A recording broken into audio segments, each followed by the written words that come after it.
નમસ્કાર મિત્રો, હું મોહન ગઢવી ગુજરાતી દુનિયા યુટ્યુબ ચેનલમાં ફરી એકવાર આપ સૌ મિત્રોનો હાર્દિક સ્વાગત કરું છું. મિત્રો, કહેવામાં આવે છે કે એકવાર ઋષિ દુર્વાસા દેવતાઓથી મળવા આવ્યા અને ત્યાં તેમની જે મુલાકાત છે દેવરાજ ઇન્દ્રથી થઈ.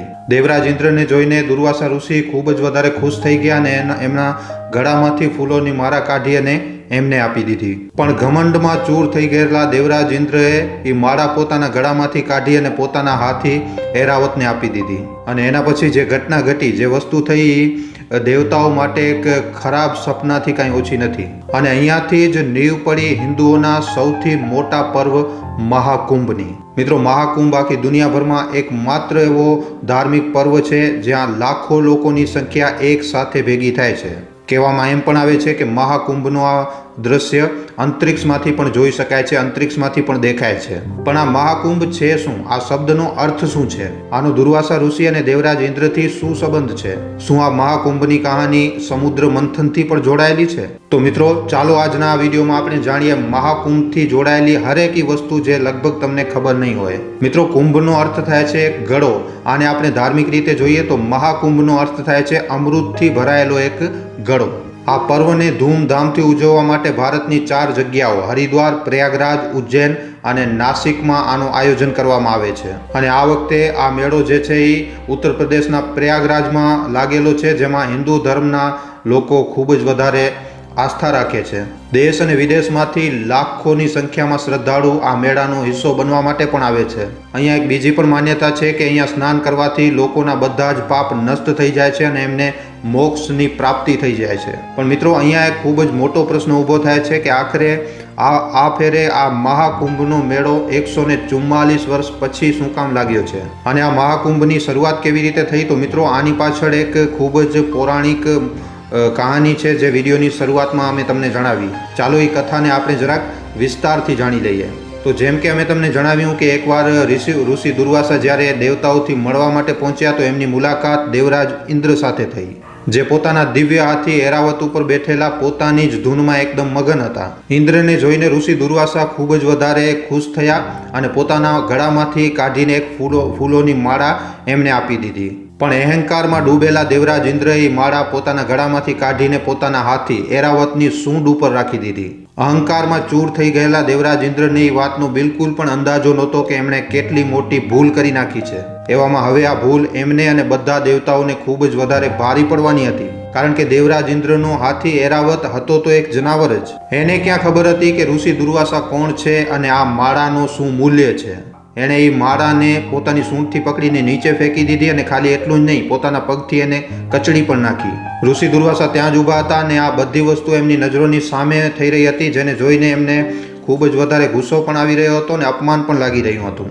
ઋષિ દુર્વાસાની આંખોમાં ક્રોધની જ્વાળા ધબકી ઉઠી. એમણે દેવરાજ ઇન્દ્રને શ્રાપ આપતા કહ્યું કે ઇન્દ્ર, તમે દેવતાઓ ખૂબ જ વધારે અહંકારમાં આવી ગયા છો. જા, હું તને શ્રાપ આપું છું કે જે અહંકારમાં ચૂર થઈને તે મારું તિરસ્કાર કર્યું છે, તારી બધી સંપત્તિ, ઐશ્વર્ય અને સામ્રાજ્ય તારી પાસેથી ચાલ્યો જશે. દેવરાજ ઇન્દ્રએ આ શ્રાપને સાંભળીને ખૂબ જ વધારે ભયભીત થઈ ગયા અને એમણે ઋષિ દુર્વાસા પાસેથી માફી પણ માંગી. પણ ઋષિ દુર્વાસાના આ શ્રાપને બદલી જ નહોતો શકાતું. પછી શું, આ શ્રાપની અસર ખૂબ જ વધારે જલ્દી જોવા પણ મળી. શ્રાપના લીધે બધા જ દેવતા કમજોર થતા ગયા અને આનો ફાયદો ઉપાડ્યો રાક્ષસોએ. એમણે દેવતાઓ ઉપર આક્રમણ કરી નાખ્યો અને સ્વર્ગ તથા દેવલોક ઉપર પોતાનો કબજો પણ કરી લીધો. હવે પોતાની લગાતાર ખરાબ થતી હાલતને જોઈને બધા દેવતાઓની વચ્ચે હડકંપ મચી ગઈ. પોતાનું બધું જ ગુમાવી દેવાના ડરથી દેવરાજ ઇન્દ્ર સહિત બધા જ દેવતા બ્રહ્માજી પાસે પહોંચ્યા. એમણે બ્રહ્માજીને આખી કહાની જણાવી, પણ બ્રહ્માજીને પણ આનો કોઈ સમાધાન નજર નહોતો આવી રહ્યો. ત્યારે એ બધા દેવતાઓને સાથે લઈને ક્ષીર સાગરમાં આરામ કરી રહેલા ભગવાન વિષ્ણુ પાસે પહોંચ્યા, જ્યાં તેમણે ઋષિ દુર્વાસાના આપેલા શ્રાપ અને રાક્ષસોની બધી જ જાણકારી આપી. આ બધી વસ્તુઓ જાણ્યા પછી ભગવાન વિષ્ણુએ એક પલ વિચાર્યું અને પછી આનો ઉપાય પણ આપ્યો. વિષ્ણુજીએ કહ્યું કે તમે બધા રાક્ષસોની મદદ લ્યો અને આ ક્ષીર સાગરનું મંથન કરો. પછી એમાંથી જે પણ અમૃત નીકળશે એને પીને તમે બધા ફરી એકવાર તાકાતવર અને અજર અમર બની જશો.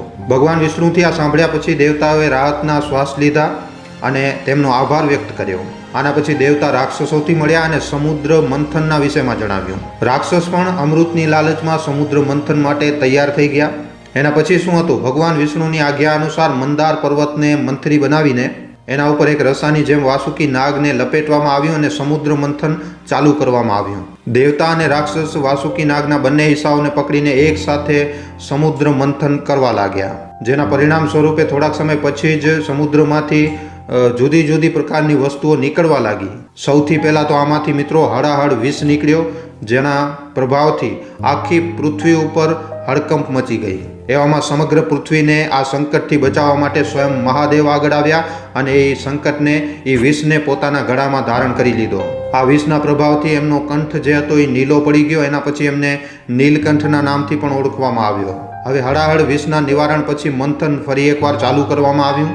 એના પછી ફરી એકવાર સમુદ્ર મંથન ચાલુ કરવામાં આવ્યું, જેમાં પહેલાં તો સ્વર્ગીય ગાય બહાર આવી, એના પછી ઉચ્ચ કોટીનો ઘોડો, પછી કૌસ્તવ મણિ, એના પછી લક્ષ્મીજી બહાર આવ્યા અને અંતમાં પોતે આયુર્વેદના જનક માનવામાં આવતા ભગવાન ધન્વંતરી બહાર આવ્યા.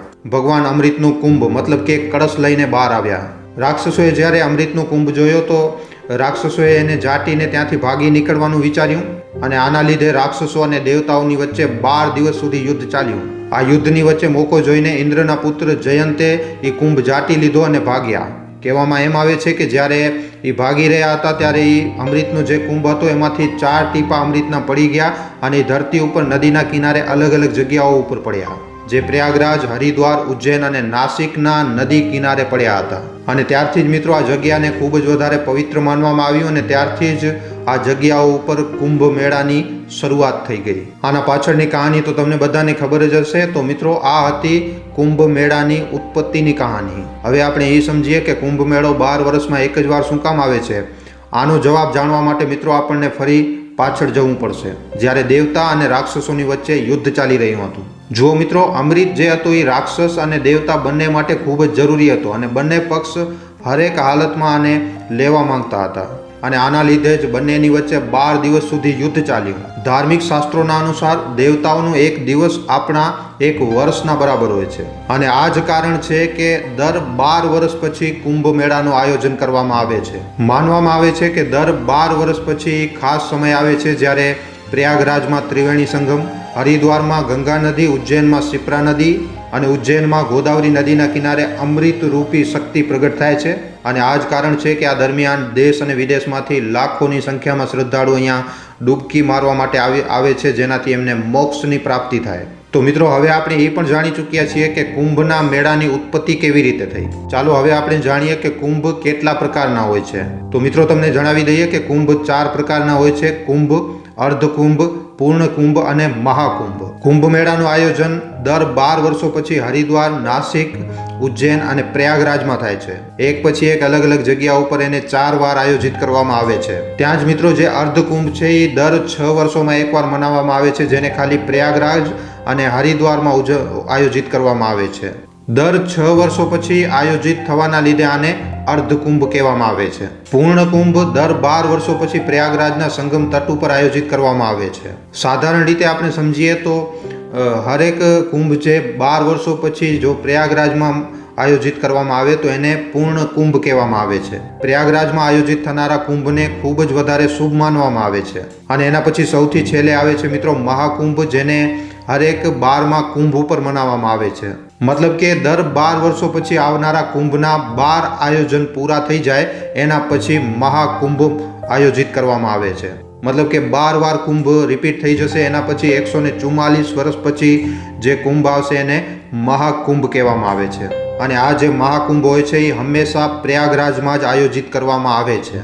આ વખતે પણ મિત્રો 13 જાન્યુઆરીથી પ્રયાગરાજમાં મહાકુંભ મેળાનું આયોજન ચાલુ થઈ ચૂક્યું છે. અને આને મિત્રો 144 વર્ષ પછી આ મહાકુંભ આયોજિત કરવામાં આવ્યું છે. આ મહાકુંભ કુલ 45 દિવસો સુધી ચાલશે, જે 26 ફેબ્રુઆરીના દિવસે મહાશિવરાત્રિના દિવસે પૂરો થશે. પણ મિત્રો, હવે એક પ્રશ્ન એ પણ ઉપડે છે કે મહાકુંભનું આયોજન ખાલી પ્રયાગરાજમાં જ શું કામ થાય છે? તો આના પાછળ મિત્રો ઘણી બધી માન્યતાઓ સંતાયેલી છે. પ્રયાગરાજને ધાર્મિક દૃષ્ટિકોણથી ખૂબ જ વધારે પવિત્ર માનવામાં આવે છે. અહીંયા ગંગા, જમુના અને સરસ્વતી નદીનો સંગમ થાય છે, જેને ત્રિવેણી સંગમના નામથી ઓળખાય છે. હવે ભલે સરસ્વતી નદી સત્તા ઉપરથી વિલુપ્ત થઈ ગઈ છે, પણ ધરાતલ સ્તર ઉપર સરસ્વતી નદી આજે પણ વહે છે. આના સિવાય એમ પણ માનવામાં આવે છે કે પ્રયાગરાજ કળિયુગના સમયને દર્શાવે છે કે આ કળિયુગના અંતમાં હજી કેટલો સમય બાકી છે, અને એટલા માટે માન્યતા છે કે મહાકુંભ દરમિયાન જે પણ વ્યક્તિ અહીંયા સ્નાન કરે છે એના બધા જ પાપો નષ્ટ થઈ જાય છે અને એ વ્યક્તિ જીવન મરણના ચક્રથી છૂટી જાય છે, જેનાથી એને મોક્ષની પ્રાપ્તિ થાય છે. તો મિત્રો, આ હતી પૂરી જાણકારી મહાકુંભની ઉત્પત્તિ અને એના મહત્વની. હવે આ ખાલી એક ધાર્મિક આયોજન નથી, પણ આ આપણી સંસ્કૃતિ, આસ્થા અને એકતાનું પ્રતીક છે. જો તમે આ અદ્ભુત આયોજનનો હિસ્સો બનવા માટે જઈ રહ્યા છો તો અમારી શુભકામનાઓ તમારી સાથે છે. તો આ વિડીયોમાં આપેલી જાણકારી તમને કેવી લાગી છે અમને નીચે કોમેન્ટ સેક્શનમાં લખીને જણાવવા ખાસ વિનંતી.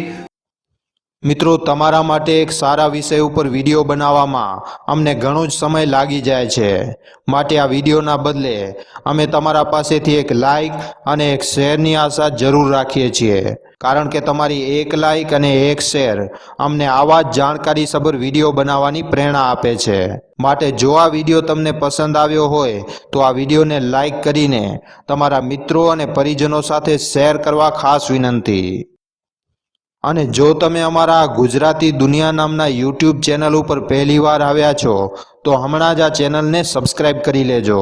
સબસ્ક્રાઇબ કર્યા બાદ બાજુમાં જે બેલ આઇકન, જે ઘંટડીનું નિશાન આવે એને દબાવી નાખજો, જેનાથી અમારા દરેક વિડીયોની જાણકારી તમને નોટિફિકેશનના માધ્યમથી મળતી રહે. આખો વિડીયો જોવા બદલ આભાર. હવે આપણે મળીશું એક આવા જ નવા જાણકારીસભર વિડીયોમાં. ધન્યવાદ.